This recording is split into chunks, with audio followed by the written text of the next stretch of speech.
Hello everyone, welcome back to the Chatty Curators Get Chatty About Your Local Businesses series. And today I have my friend Anita here. Hi Anita, how are you? Hello, Arthur. How you doing? Not too bad, not too bad. Just been eating too much Tim Tam. And so do you mind sharing with our audiences a bit about yourself? Sure. So I'm Anita Van Ruyen. I'm a confidence coach and a human behavior expert, which basically means I help people understand the weird stuff that they do so that they can do things differently if they choose to. That's fantastic. And how did you meet Arthur, the Chatty Curator? I met you at an international student event that was organised by Vic Wise. I was there talking about how to network, how to start the process of creating networks, and how that can then also merge into that really challenging space sometimes of how to make friends.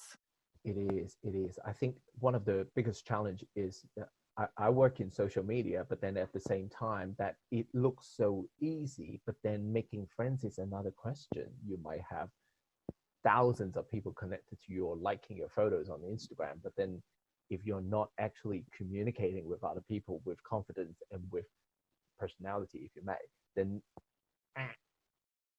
And look, how do you even make friends? Like, I used to be the shyest person in the universe, and I never, like, seriously, and I never knew how to make friends.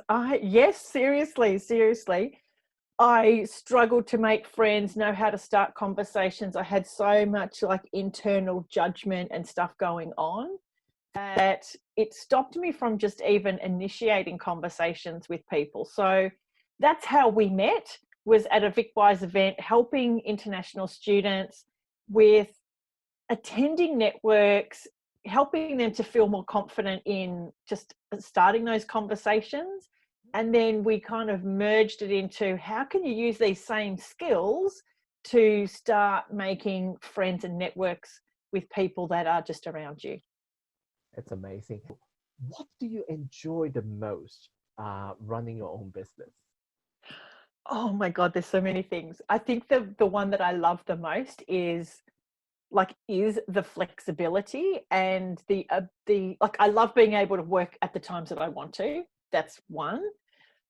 The thing I love the most is being able to be creative and coming up with something, whatever the hell it is, and deciding I'm going to do that and start it tomorrow.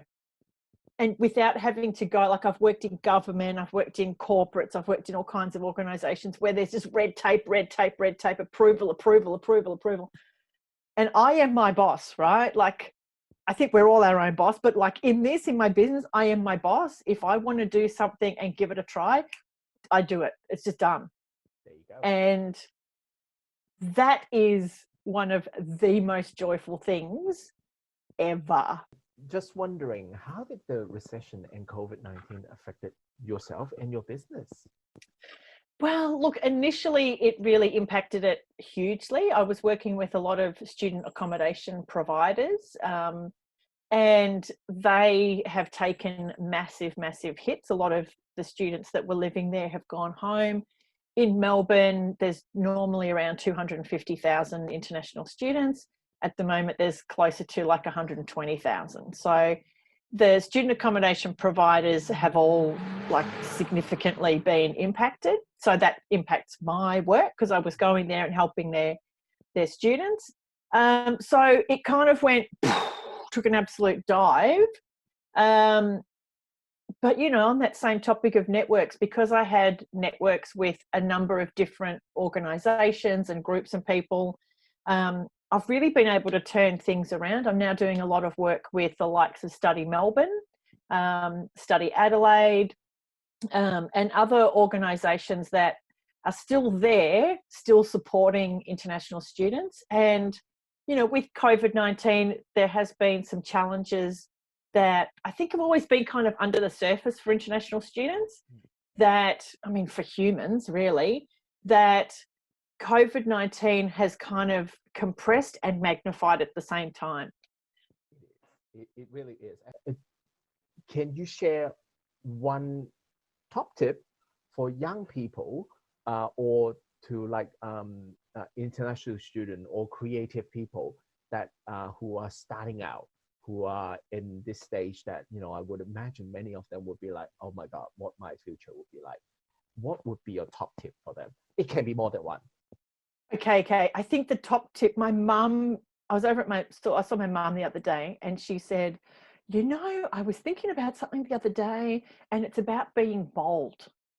I think that we need to be bold. And especially creative people, because there is so much judgment. Like creativity is very, like, it's not like maths, it's right or wrong, right? In the creative space, it's so subjective. What you love, you may hate.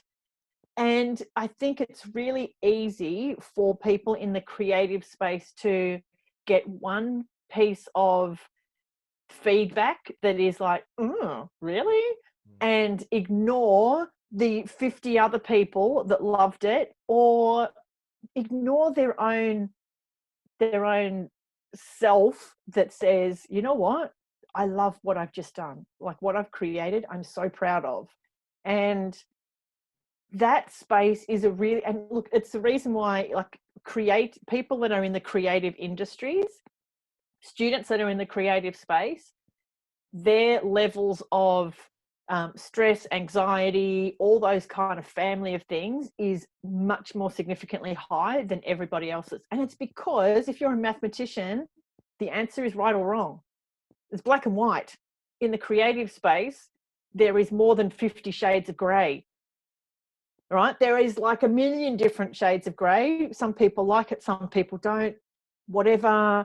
And it's very easy to get caught up in that judgment from others rather than trusting your own self. It's if there's like 1,000 people in the room, that if there's one being a total critic, Dick. Yeah, exactly. I usually call them asswipe. Yes. Because they are single use. Yeah. I can't believe I recorded this. Oh my God. Oh shit. Well, where's the toilet paper, right? That is amazing. I love it. I love it. I love it. I love it. Oh my God, I hope you keep that in. This will be the blooper wheel, okay? Oh, perfect. No, keep it in. Keep it in. This is brilliant. But what I'm trying to say is, in the room there can be 1,000 people. 999 are praising you, are happy for you, I'm proud of you. Just one asswipe that said the bad thing that would just stuck in your head.